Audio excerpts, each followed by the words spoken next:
everyone. Today I'll be talking about from ideation stage to the stage of commercializing a particular technology. When we talk about an ideation stage, it is a stage where there are a lot of ideas which are bouncing. So, how to pen down those ideas and how to go about the journey of patenting a technology and introducing the same in the market. When we talk about ideation stage, one should understand that penning down the important points is very, very important to understand whether the idea which you have in your mind is viable or not.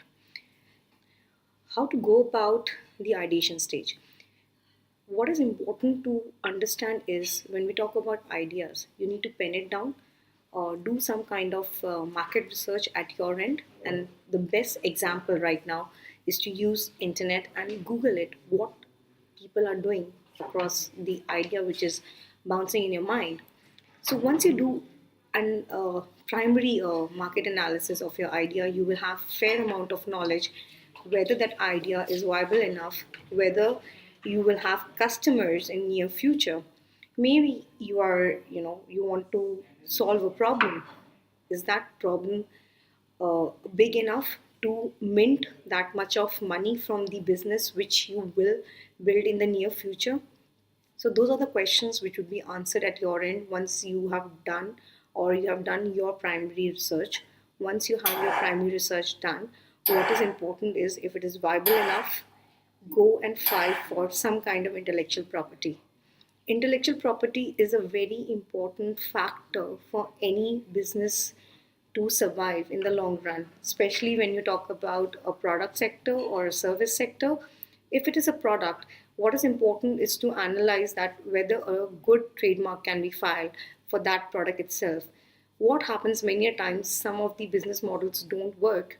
However, if you have some kind of IP with you, which is intellectual property in terms of brand protection, you can actually go and sell that IP to anyone. So even if your business model was not that successful, you'd be able to earn something by selling your IP to a third party. So this is another way of doing business and understanding that business is a amalgamation of many factors. And when we talk about what kind of factors are taken into consideration while doing a business is to do your SWOT analysis and understand whether that business model is going to work or not. We at TCIS can actually help you distill out those pointers. And I am Prity.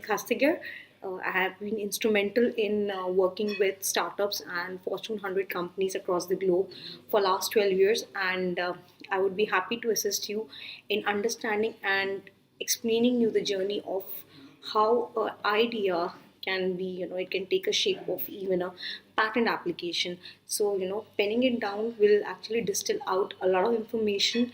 And after distilling out a lot of information, you can just imagine a funnel. So, once the information is distilled, you know where to work, what are your pain points, how to overcome those pain points, and take your business model to a level whereby maybe what you are thinking today, you have a customer acquisition right now. What about 6 months from now? What about 1 year from now? A lot can happen in 365 days. So you need to understand whether or not those ideas are viable enough, or you're having a long term vision of analyzing that particular idea. If you have any questions, just put a comment in the comment box and we'll get back to you. Thank you.